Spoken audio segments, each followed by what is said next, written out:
I'm Jared Boyle, registered dietitian. This is Justine Handel, registered dietitian, lead dietitian at One Bite at a Time. And today we're talking about women's health and what a lot of providers might miss, what a lot of clients and potential clients may not know that they can take control of, and how we can help them do it. So thank you for coming. Absolutely. It's right after Christmas, so a little busy, but seriously, thank you for doing this with me. And you tell me, when you hear women's health, where does your mind just go to? So, I mean, speaking of providers, I don't think providers have enough time with patients. So it's very Yeah. quick in and out, is what I hear from, or I guess from what I experience myself, as well as hearing from other Yeah, clients. we get it too. Yes, where it's not much of a conversation about lifestyle. It's more of, okay, these are your symptoms. What is the quick fix? And I'm not bashing doctors. We obviously need Of course, doctors. we love them. But Yes, we love them and we need them, but there's other sources that can kind of get you to the root cause rather than just going straight to the quick fix or the cover up, kind of Band-Aid, they call it. definitely. And we see that a lot with our clients where they get that, but it doesn't resolve the issue, really at all for a long enough period of time for them to get the results that they're looking for, whether it's just feeling better or losing weight or finally feeling like themselves after a long period of using birth control, for example. We see that a ton. Yes. So that's pretty big, but I agree, they don't have the time, and we understand they have so many people they're trying to help, where I guess the value we can bring on the other side of the coin is slowing down and understanding the patient, and we call them clients. We take our time with them to learn their life history, and we get to learn not just that, but what's going on in the week. What's your family got going on that may be stressing you out, that the doctor doesn't really have time to talk about with you, where that plays a lot into what they're eating and the choices they're making outside of the kitchen too. Yes. And I mean, there's so many factors that contribute to hormones that I feel like people don't understand, like stress, sleep, gut health, blood sugar stability. There's so many Yeah. little things that the doctor doesn't have time to ask you about. So that's where we can kind of step in and get to the root of the issues and kind of resolve some of these little things that maybe the client didn't even realize that is contributing to their hormones. So it's Absolutely. very interesting to see, and like even just seeing the client's perspective and excitement. They're like, oh, I didn't realize that was contributing to my imbalance of hormones. Yeah. So I think that happens a lot, where we can sometimes easily blow their minds. Some of these things, most 99% of these things aren't really taught in a normal like school system where you understand your body at this level of depth. So we can come in and say, hey, you have this Buckeye over Christmas and you feel a little queasy. Maybe this is why, and maybe here's what to add to it to not feel that way. And just to be a little more personal, you're in the middle of a pregnancy and you're learning these things from a few months ago to now, and how your body's changed. So you were just telling me about that. Do you want to share that here? sure. So my body is just extra sensitive to sugar. So I would say the first trimester is normal for nausea because of your HCG hormone. So in that second trimester, you are supposed to not have this type of nausea. And I was telling Jared how I notice when my blood sugar spikes or I do eat something higher in sugar, even with the protein, I'm still so sensitive to it and I get super nauseous after. So just knowing my knowledge, it's nice to see like, oh, when I eat this, like I don't feel good after, compared to when I do have a good, much more nutrient balanced meal and not as much carbs or sugar into a meal. Yeah, and that makes sense. Like yesterday, I had, different things than I usually do, and I was ready for a nap pretty quick, and I'm like, oh, I know why, because I spiked and then I crashed, and I know what's going on, but a lot of people may not have that level of knowledge, and that's what's so nice. We've studied it, we've helped clients through it, but we live it too, and we can instill that in our clients, and they can go and they can share that at the dinner table and say, hey, if you take a little couple minute walk after your meal, you might not feel so bloated, or you might not feel so tired.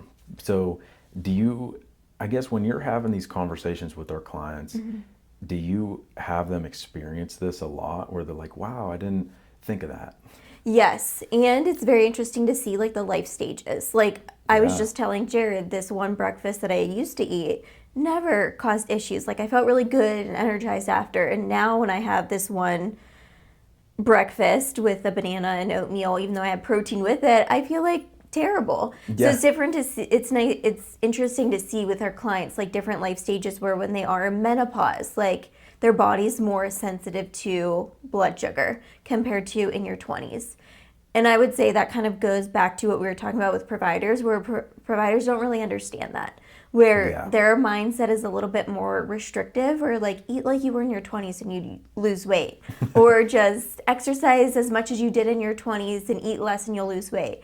And that's not how it works in different life stages. So I think that's something else that we could help with, is like more of an individualized approach based on what stage of life you're in. And I've heard that so many times with menopausal women, is like, I used to eat this all the time and now it doesn't work. Now, like restricting my calories, increasing exercise, it doesn't work anymore, and they don't understand why. So I think it's interesting to see the different life stages and how our bodies change and how hormones change, and what we can do to kind of balance all of those out based on life stage and individuality. Individuality. I can't say that word. But I know what you mean, and Yeah. you're absolutely right. Where you have to be so adaptable. Like there is no, as I'm chatting with all the clients, bringing them in, I tell them all, there's the no magic diet. You're not getting Susie's meal plan because your name's Kelly. You know, you are two different people, and you have two different goals, or you have the same goal, but you have two different ways of getting there.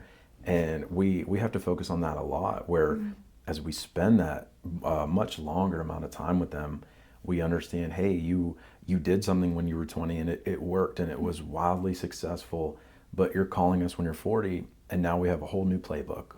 And sometimes helping them break that mindset and making that mindset shift with them really helps them feel empowered, because they feel like they're not broken. You know, so many people, these women call me and they say, you know, I don't know what's wrong. I'm doing everything I used to do and I feel like I'm doing everything right. And the hardest part is most of the time they are. And they're telling me what they're doing. I'm like, listen, you're working your ass off right now. And I can tell you it's going to be a lot easier when you come in. And I think sometimes they don't think that coming in, and they get nervous making that call. But I hear that all the time. They're overworking. And I really like you to touch on how many clients you've had to explain to do less. Yes.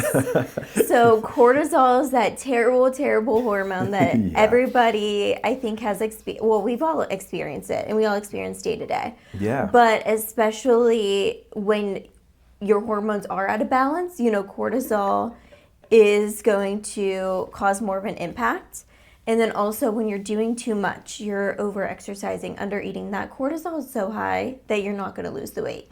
It decreases progesterone, or suppresses progesterone, and it also causes an imbalance with estrogen, which causes all kinds of issues. So that is the main reason why you're not losing weight. Whereas nourishing your body properly, making that body feel safe, as well as exercising and getting movement in, but not overdoing it, where your body's looking for energy, or it doesn't feel safe enough to lose the weight and feel good. Yeah, it's just grasping on, holding on for dear life, because it doesn't understand what's happening. And you know, cortisol in itself is a good thing. It's that like survival hormone, that stress hormone that allows us to get out of bed in the morning and do what we need to do. But we don't want it to be in that spiked, elevated state the entire day, because then we are holding on to that body fat. And you know, there's that cascade effect. It's affecting other hormones, and then those affect the decisions that you make, and those decisions affect the weight you gain or have trouble losing. So it's a big cycle, and we see that a lot. We've had to convince so many people, you have to eat more and you have to work out less, and it's like going against everything they've ever been told by medical practitioners, by TikTok, you know, and everything in between. So sometimes it's nice being that middle ground and saying, hey, this doesn't work anymore for you, and that's okay. And sometimes they feel at peace because they don't have to kill themselves to get that result. And it's been pretty exciting to see someone do less and get more out of it. Yeah, I mean, we see that all the time, I feel like. I mean, especially the menopausal women, I would say, Yeah. is like the biggest group that has seen the progress from doing less. And I True. also think, they grew up with so many different diets, like the Weight Watchers, low fat, low carb, keto. Like, there's a million different diets that they've seen and tried, and the yo-yo dieting messes with their hormones already and messes with that weight gain, weight loss fluctuation, and it kind of ruins that metabolism. It doesn't ruin it forever. I mean, there's ways that we can help fix that Yeah, metabolism. we can dig them out. Yes, but when that metabolism is shot, that's why it's so hard for them to lose weight. So That's a big one, and I see that a lot. And a lot of my clients, I'd say, our biggest demographic of people is women going through this. I would say menopausal women, but we see, 10-year-olds, 20-year-olds, 80-year-olds, 90-year-olds. So but definitely in the sense of the yo-yo diet, and a concept that a lot of my clients really gain clarity on and feel better about themselves when they understand is metabolic adaptation. That's a huge one where they've lost the 20 pounds and then they regain 30 and then they lose the 30 and then they regain 40. And every time you kind of go through that cycle and you lose that weight, your body says, well, shit, this is way worse. We like that protective layer around our organs. We like that stored energy that we can pull from when we need it. And so when you gain it back, it holds on tighter and it wants it more. And, just explaining the term, your metabolism adapts the metabolic adaptation to what you put it through. And when you're putting it through all this stress and all this work to take it off, and then it comes back because you did such a drastic thing so fast, your behavioral patterns didn't really catch up, then you just hold on tight. And they've experienced that, and they've gone on that roller coaster, and it's so frustrating to see that for them because they're working their asses off. And I tell them just like that. I tell them how it is, and it's so frustrating because they have the work ethic to reach the solution, but they don't have the guidance. And that's I'm definitely selling us here, but that's where we come in, and that's when it's so nice. Like you said, you've seen these women do less and get the result. And so what do you think, just like your personal opinion, what do you think leads to them going through all of this, like all that noise in their head? I think a lot of things contribute to it. I think it's seeing other people do certain diets. I think it's social media. And I think it's just like the way they grew up also is just, hearing all those different diets, or even seeing their mom do this diet, or even when they were teenagers trying these different diets. So it's like constantly in their head that it worked way back when. And now when they're doing it, like that body's already stressed. The body is already in that stress mode.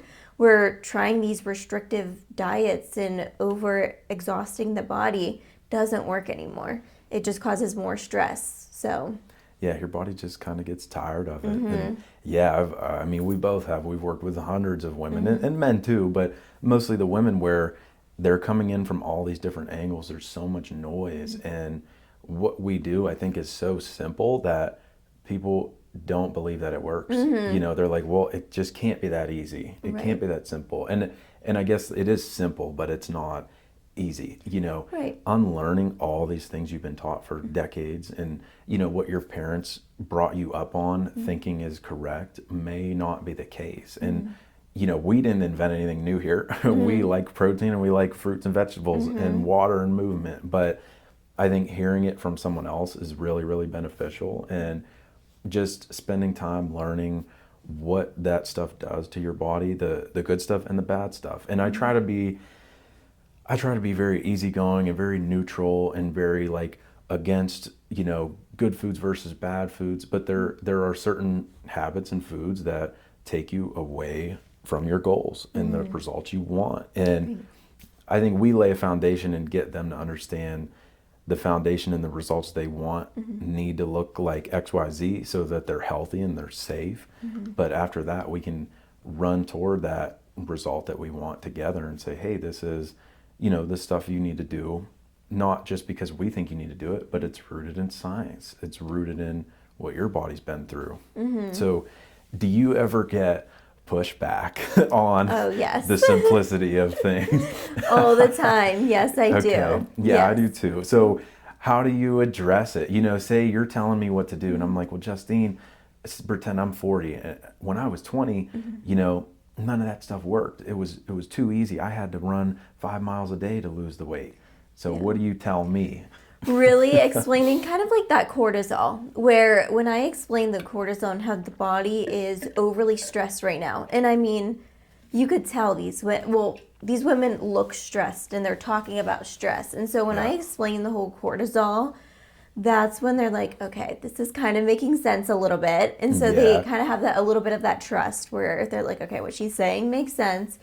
And when they start doing it and they start seeing it, obviously with what we preach, it's not a quick fix. It takes time. Yeah, it takes a long time. Yes, but when they start seeing results over that time, it's motivating to them. It gives them that motivation. So in a week or when it's 2 weeks and they do lose 1 to 2 pounds, they're motivated. So once they see that little result, because they go so long without seeing a result at all. So when they see that little result of losing half a pound or even a pound in 1 week or 2 weeks, they're like, okay, I could do this. Like, this is actually motivating me. And maybe this is working because I haven't seen results in however many years, months, days, whatever it is. It'd be a long time. Yes. So it's a lot of trust, having that trust with the client, as well as explaining the background of why it's happening. And then their brain is like, okay, that makes sense. And then they start seeing, the little results, and that's when they're hooked. They're motivated, and they're like, okay, this is working. It is, and I sometimes I think of it kind of like as a sale. Like you're trying to sell them on this idea of how things work for their body at the time that they're in their life. And so, it starts with them coming in and like they have nothing to go off of, but basically seeing Google reviews of us, and so that gets them in the door and gets them inquisitive, and then they'll chat with me. I'll help manage their expectations and say, hey, listen, this is not a meal plan. You're not getting a meal plan. Just hang up if you want that. This is not 30 pounds in 30 days. And then they trust me a little more because I'm not overly selling something. I'm saying it requires effort, and you're going to have trouble along the way. You're going to have not problems, but you're going to have challenges that you have to work through with the dietitian that you think is best for you. And then setting that expectation, and then they're still not 100% trustworthy. I'm just some random guy on the phone, and I tell them that, they don't really know me, but you come in and you give them some science. And I think that's the real big seed that gets planted, where there's science involved. It's not just what we think. It's not our opinion. And we have that in. We have our experiences with the clients factored in, but mostly it's science. And when they hear that, they can trust us more. And then the real trust begins when they see 1 pound, or the shirt fits better. And they have that trust within themselves that they can do it. And I feel like it's such a personal journey and such a battle with your attitude toward yourself, where once you see that progress that you've created with the support we give them, they're like, okay, I can do this. I can finally get what I want out of this because I have the tools. And once you have the tools, you become unstoppable. I think that's a fun place to be, because they've, I'm basically ranting at this point, but they've been through so many failures, so many diets that were just a load of bullshit. I'm just frustrated with it at this point, and they've failed that many times, but it was never their fault. They were never given something that was laid out for them with their name on it. And so they don't trust themselves anymore at the point when they're reaching out to us. Right. So, one thing, they have to trust us, but then trusting yourself is hard when you've been through so much. And so once you finally get the result, we can flip that over, and it's fun. Then they're like, okay, what can I do now that I've lost the weight, or now that I'm on that path? And then they get inspired to go to the gym and visit Keith, or visit we have a lot of trainer friends that we refer to, and they're getting that different experience, and then the world kind of opens up. So, yeah. And I think it's helpful when they do share their experience with others. Yeah. Because sharing their experience, then, their friends, their family, when they come in, they have that little extra step of motivation, like, okay, this person did it and it worked, and they feel good, they feel energized, they're losing weight, they look great, and also they're not beating themselves down or restricting or not eating anything at this holiday dinner. And so I think that brings a lot of motivation too, is when they tell others and tell their family and tell their friends, this method works, and they feel good doing it. They don't feel completely exhausted or run down. So I think that is super, super helpful as well. It's fun. They get to share those wins, and that just builds the confidence more. And then that also gives you a little bit of self accountability. Like, hey, I got some results now. I'm doing this thing, and it's a thing that you're hopefully going to be doing forever, because it's not something that necessarily has an end goal. We start everybody out the same, and we have a certain structure, but that's really just to make sure, not that we can guarantee a result. I tell them we can't guarantee a result, but we can get pretty damn close if you just do what we ask, and what we ask is realistic. Yep. So Yes. it's just that trust initially, in us on the website, and then us with me, and then with you, or Bella, Jenna, Mark, Jeanette, any dietitian on the team that comes in and says, hey, I just want to help you. And that kind of helps them let their guard down, and then they get to that dinner table around holiday time and say, hey, I'm feeling good. I appreciate you telling me I look good. Not that it's all about the looks, but it gives you that confidence. When you look in the mirror and you put those jeans on, and you just feel like the person you've wanted to become, and you get to that point, it's exciting. Yes. And again, like, the energy is there. Like, you're not Yeah. doing all this exercise and restricting all your food, and you feel like crap and you're seeing results. Like, that's not fun. That's not enjoyable. That kind of takes away the quality of life. You want to feel good doing it. You want to nourish your body and feel good with the type of intensity of exercise that you're doing without feeling completely exhausted, especially when you're like a mother. Like, running around when you're a mother and having to go to different schools to pick up your kids, you need energy. So when you don't have that energy and you're still running around on top of restricting food and over exercising, that body just becomes so stressed, and it's not a fun way to lose weight. Whereas this way, there's definitely work put in, and it might not be the most fun, making prepared meals and cooking from home and different things like that. But at the same time, you feel good doing it, and you feel energized. Yeah, I think the result is worth what you put in, and that's totally true. Like, the moms especially. Like, I was hanging out with my girlfriend's nieces yesterday. Yesterday was Christmas, and they're killing me. I'm running around the house. We're opening every toy. We're playing with them all. We're doing this and that. And I was kind of just sitting aside with her dad, and I was like, this is insane. I'm dead. And he's like, now imagine how BG feels every day, like watching the kids sometimes. And I'm like, yeah, this, I couldn't even imagine going through, the motions in life. You have a job, you're trying to cook the meals, you're trying to work out, you're trying to lose weight while raising children.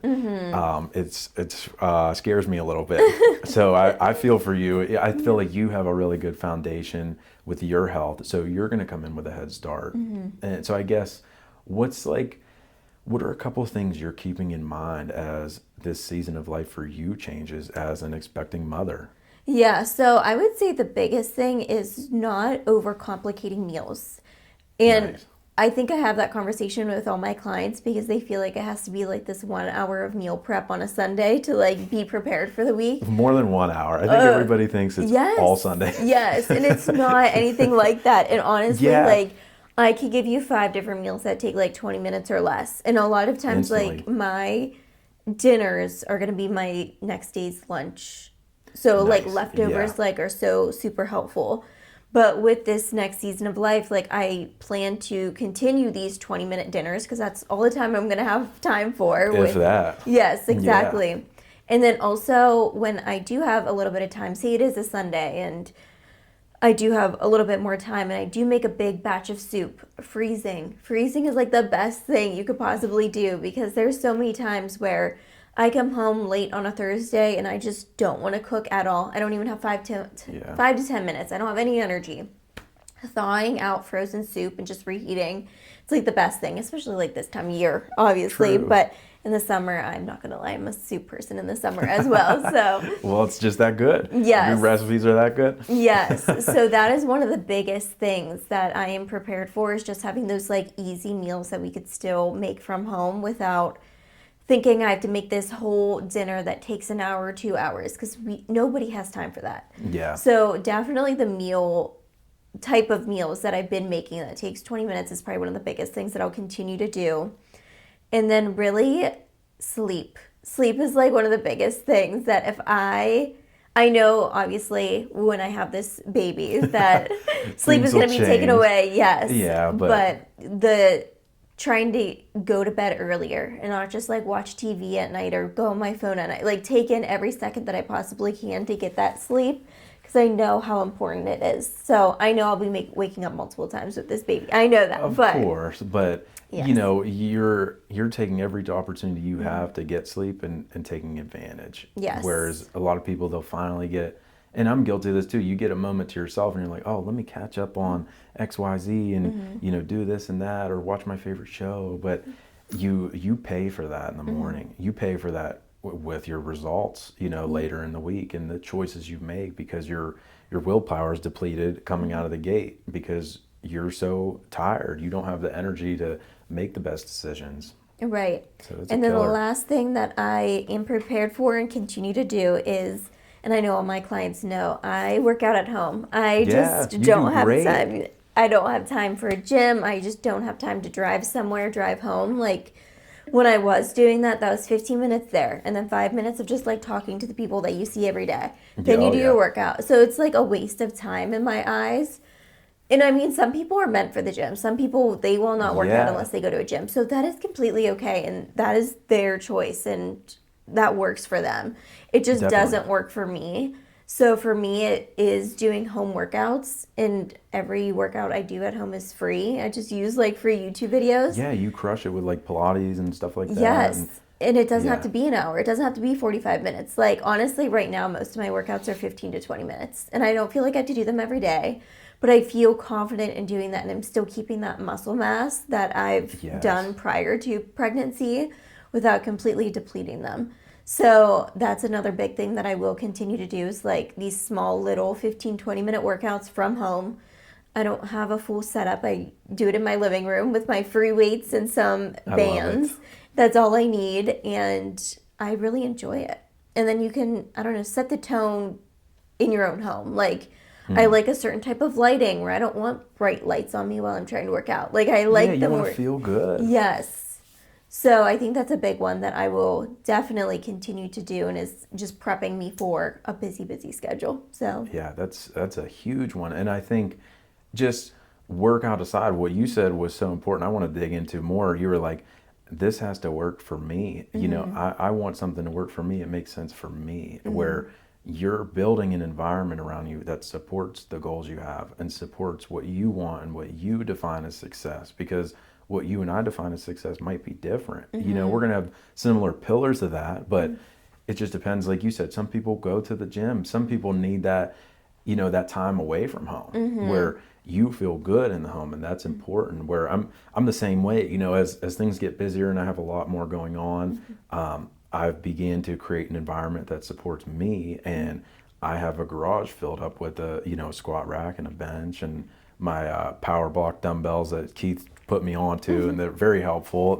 It's all the weights in, you know, one handle, so it's pretty cool. But I've done that for myself too, where I love the gym. I love going to the gym and BSing with people, but that 5 minutes for you is an hour for me, because I never shut up, and then all the people I talk to never shut up. So it turns into a hangout compared to a workout. And, you know, I have to weigh out my options and say, okay, like right now I'm going to the gym more because it's cold and my garage is not heated. And so I do what I can now, but more often I'm going to the gym and I'm like, damn, it is 20 minutes there, 20 minutes back.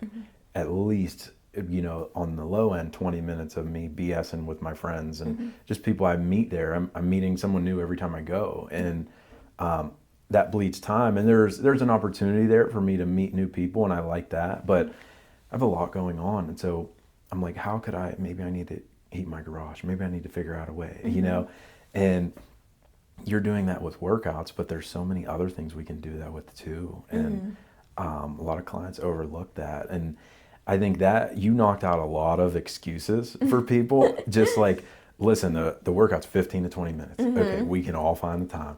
It's free. It's on YouTube. Okay, you got to watch a 5-second ad. And you can handle it. You know, you can skip it after. The equipment isn't taking up a ton of space. You know, you have Right. a couple things at work. And so what do you have clients work on? Like, I think one of the biggest issues with the demographic we deal with and we help solve their challenges is that they don't prioritize themselves and they want to, but it's almost like they just don't understand how. I don't think they see it as an option, truly.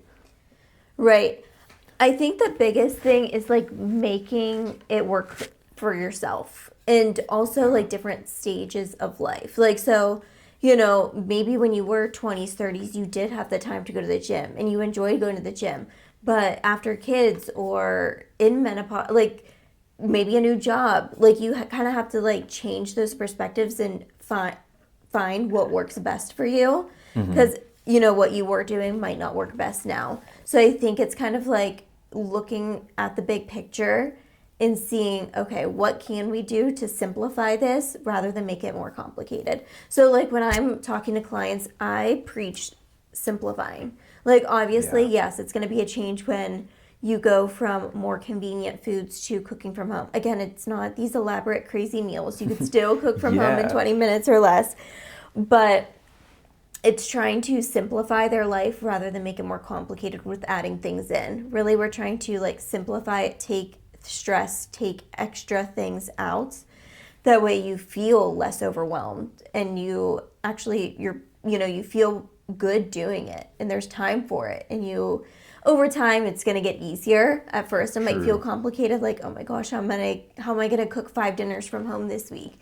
And it is stressful at first, but it does get easier if you simplify it. And that's something I have to explain all the time. It's like, okay, that's amazing that you made this beautiful dinner at home and you enjoyed it, but it also took you an hour and a half. And I know you don't have time for that. So let's make it on a day where you do have more time, like a Saturday or Sunday. And let's try to keep the work days meals a little bit more easier for you to take some of that stress out. Yeah, because you can have fun. Like, you can have fun cooking these elaborate things. But when you set the bar up here, every single meal you eat, you're always going to be let down, guaranteed. And then you're always pissed off. And then you're always just like, fuck it, I'm going through the drive-through. And I hear that all the time. So if we just keep an expectation that is level-headed, and then on the weekend you blow it out of the water, you're like, damn, I'm actually pretty good at cooking. Yeah. And that I see that all the time. Just simplicity is really the key to this. And we try to strip away so many things to just see the source of what's going on. And I think usually it is the level of expectation people set on themselves. I deal with that a lot. I deal with there's like definitely a psychological component to this. And I feel like I can really connect and go deep with my clients on that sort of thing and say like, what's the real reason that's stopping you? And what's like the why behind all this, and grounding us in that why so that you understand like it's not going to be perfect. And I think a lot of my clients, and I'm sure a lot of yours, they have trouble going from 0 to 1 and just starting. Yep. And because they think every meal is going to take half an hour or an hour and a half, I mean. And same with the workouts. They're going to have to kill themselves in the gym to see results. And then at first those things, say they do a workout, even if it is at home and it's simple, the next day they're really sore and things hurt. And then they're like, well, how am I going to keep this up if I'm going to feel like this every single day after the workout I do? But they don't realize it's not going to always be like that. It's going to get more simple where, that meal might take 45 minutes to make, and then 3 weeks later it takes 15 because they tweaked a couple things in the kitchen. Maybe you move the toaster closer to the freezer and you put that bread in the toaster right there. And then, that little thing shaves off a couple seconds, but do 10 of those things and it turns into a couple minutes pretty quick. Yes. And I think just being prepared. Like I hear of so many clients where like they have intentions to make these meals, but they don't, not that it has to be prepping, but it's at least having these groceries on hand. If you don't have the groceries on hand, then you're not going to do it. Yeah, what are you going to do? Yes. And then there's so many times where you wake up and you don't know what you guys are having for dinner. You want to make something from home for 20 minutes, but you don't know what. So it's definitely taking a little bit of time to come up with these ideas. And I mean, I know on our Facebook page where all of us dietitians are adding ideas. I mean, there's Instagram, there's TikTok, there's so many sources you could find easy 20-minute meals that are high protein, high fiber, and good for you.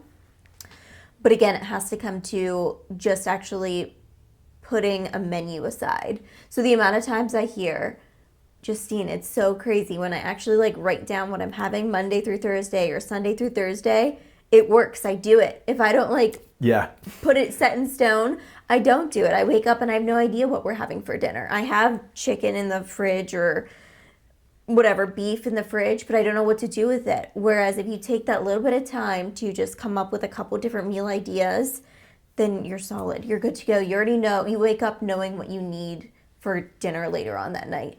So I think just being prepared is a big one. Whereas it's hard to just wing it. After a busy day, it's hard to just wing it. It doesn't work. So I think just being prepared is another huge step. And then again, it is baby steps. It's not these huge stepping stones that we're asking these clients to do. It's baby steps. You're making one meal from home a week. Let's try 2 next week.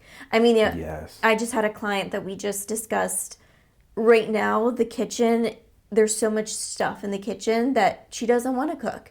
So before we even get to cooking, let's declutter the kitchen. And I think the first goal we had was just decluttering one part of the counter space, which is okay. It's progress. It's making baby steps. That's a huge win. Yes. So eventually, which we did get to this point, the kitchen is all cleaned, and now she is more motivated to cook. She's like, okay, I actually have room to cook. It feels so good just to even feel ready to do the thing. Mm-hmm. Yeah. And being prepared for it. So again, like, we take baby steps to get to that goal. We don't want you to go from 0 to 100.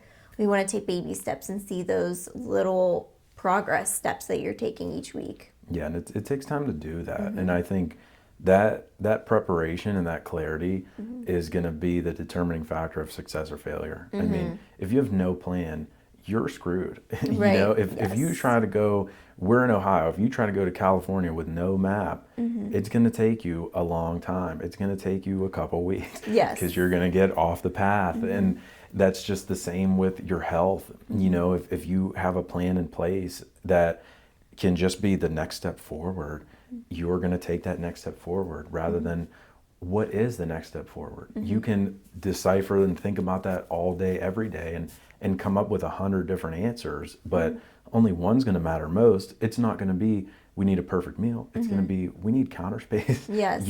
I've been there. You have to be an environment that supports your goals. I think that's another perfect example that's, in real time you're dealing with and you're helping somebody solve. And that's the same thing with workouts. Like I've had clients say, like, my bonus room is full of stuff. Like there's no room to like do a little workout. And I think just cleaning up that space and making the space for it. And also when it comes to working out, again, it's not these crazy 1-hour workouts, not even 45 minutes. Again, mine are like 20 minutes. Yeah. It's also preparing yourself for it. So like if that means putting it into your calendar that you're going to work out from 6 to 6:20, put it in your calendar. That way you're ready for it. Because if you just eat dinner and you're like, do I feel like working out or not? You're going to say no. Of course. Right. So it's just kind of like setting the tone and setting the week and giving yourself a goal. Okay, let's just work out 2 days this week and let's put it in my calendar. The days where I don't have anything in the evening or anything in the morning, or I may get to start work a little bit later, so I'm going to do it that morning.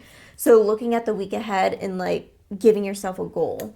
And that goes with everything, is giving yourself small goals to shoot for each week. And that's what it all comes down to. And we say one bite at a time, for that reason. Like you have to have these little steps to take to understand where you're going next. And just, it takes time to carve out, where you're going to fit these new goals and these new habits in, because you're living a life that's, for the most part, usually maxed out. Nobody's just like, oh, I just have this one day a week where I sit and stare at the wall. We all have something going on. And so when you have to shake things up, you come in the gate, day one, your appointment, you're like thinking in your head, oh, I have to set up this workout routine. I have to have 21 perfectly prepared meals that take an hour each. Okay, there's 21 hours out of my week, plus the 2 hours times 5 at the gym. There's 31 hours total.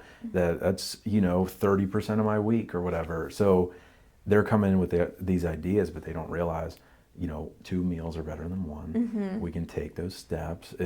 That progress is still something. And everybody wants it now. They want it yesterday. And then, so do we. But when you finally just accept it's not going to be that way, and you take those little wins for what they are, you follow through and you trust your own word, and then you trust yourself, and the results build up quick, but they start off slow because they have to compound, like just like investing. You put 100 in, it's not going to be 1,000,000 tomorrow, but if you do that once a month for the next 10 years, you're going to get pretty close.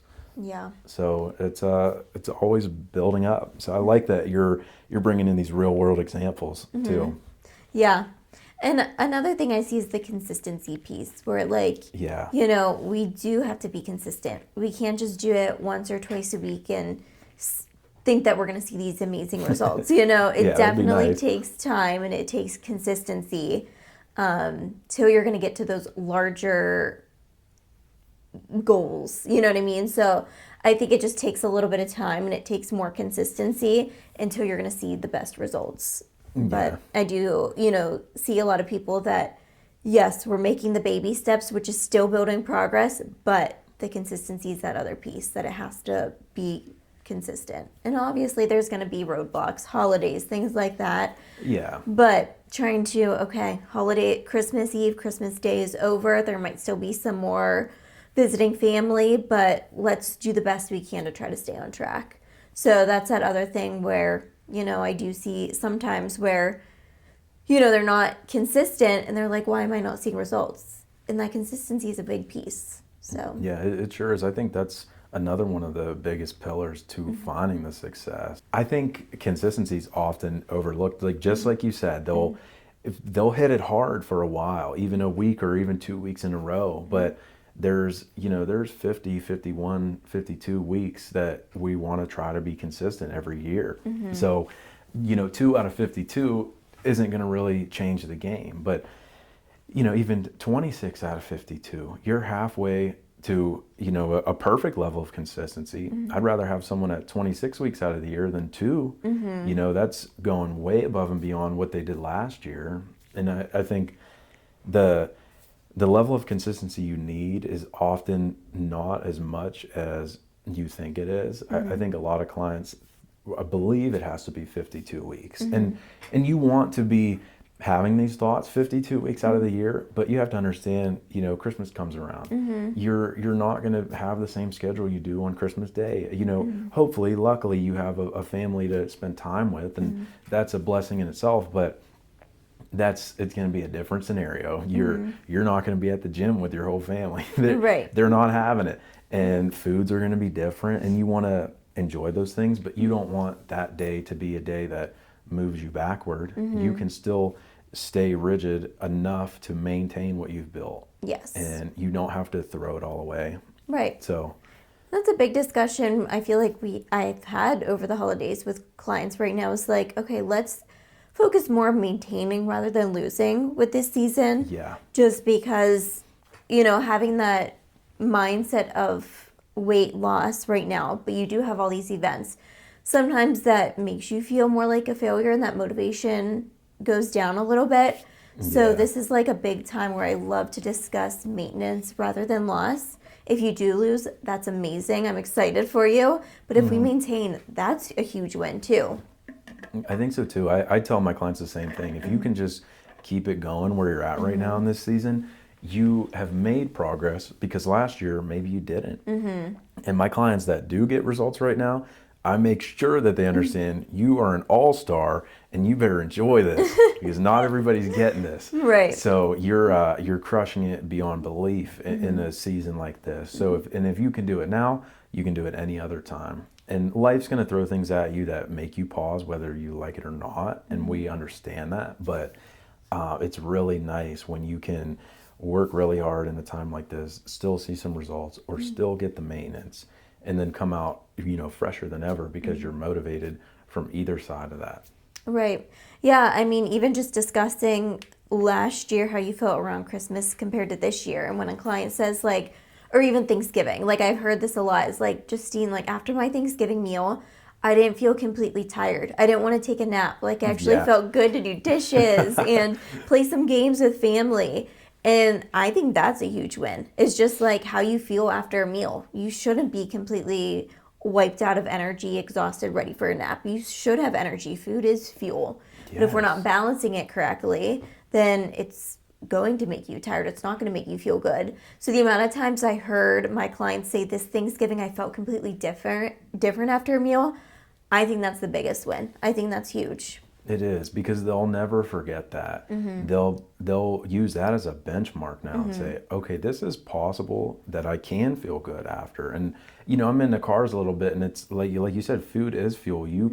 There's different qualities of fuel you can put in a car, and when you begin to change the quality of your fuel that you're consuming, you can feel like a smoother engine that runs hotter and runs better. And I think it's really cool to see that and put it into practice. And then you have events like these to really use as benchmarks to compare and say, okay, I'm always going to want to feel like this now. I know it's possible. And before I didn't, I just thought, oh, you eat turkey, it makes you tired. No, that's really not the case. Right. You're not eating enough turkey for that to really kick in. Yes. So it's all about what you've done and how you're taking that in and saying, I want this to begin to shape other decisions I make. And then next year, let's see what else I can do and how I can feel. Maybe next year I'll have someone at the table with me who lost 50 pounds with me. And that feels so exciting to be able to figure it out for yourself, but then bring someone along on the journey.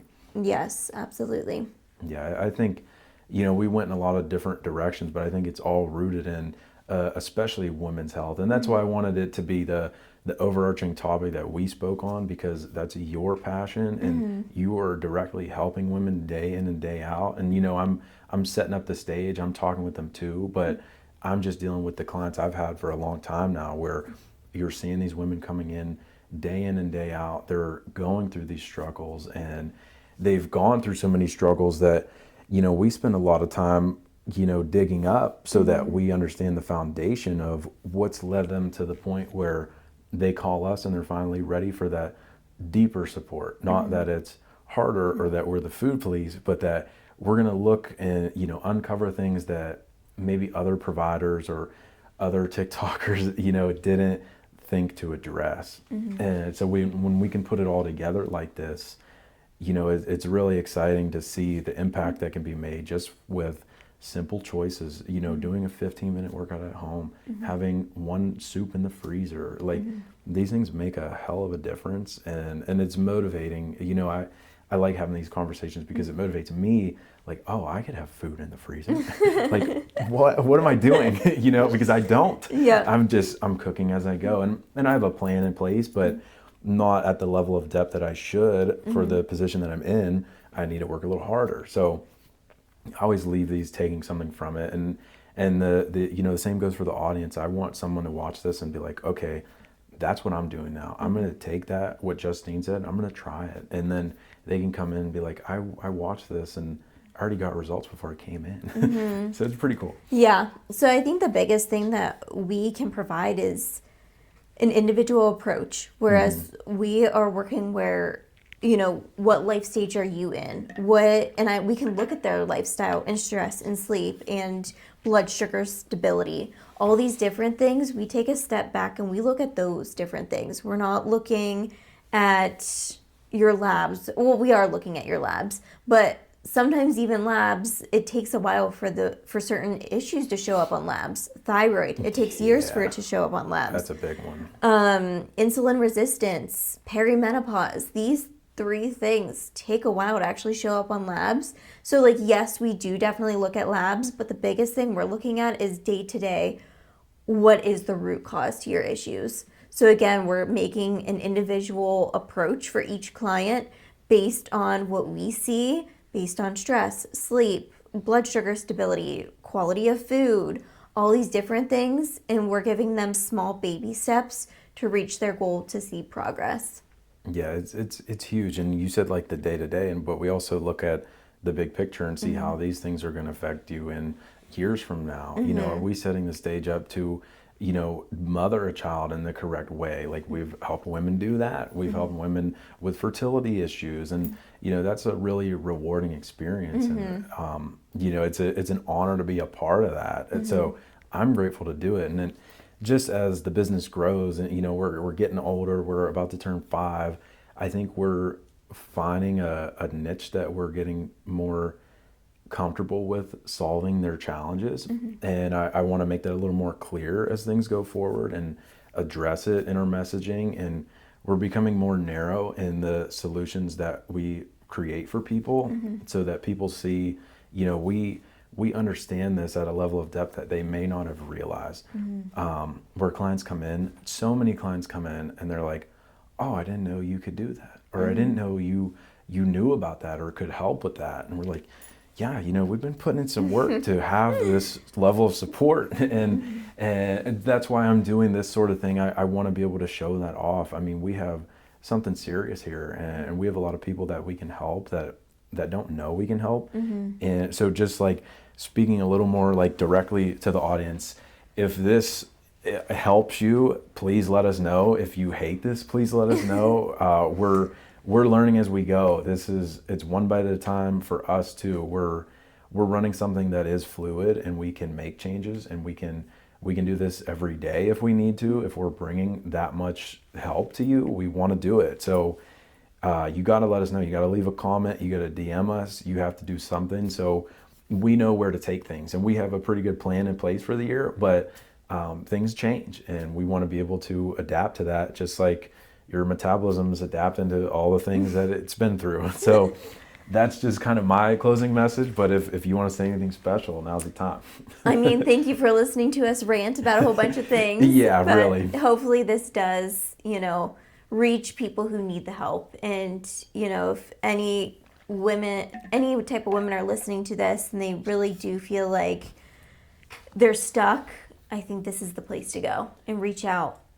So yeah, and we're biased saying that, but seriously, we mean it. And if you're feeling like this is something you resonate with, and you're like, damn, how do they know that about me? It's because we work with a lot of women in these situations, and I think we have good things in place that can help. And what you see is what you get. If you come in, you're going to be sitting on this couch having a conversation with me or Justine about these exact things. And that's really just how it is. What we're telling you here is how it's going to be as you deal with us. So we appreciate you watching.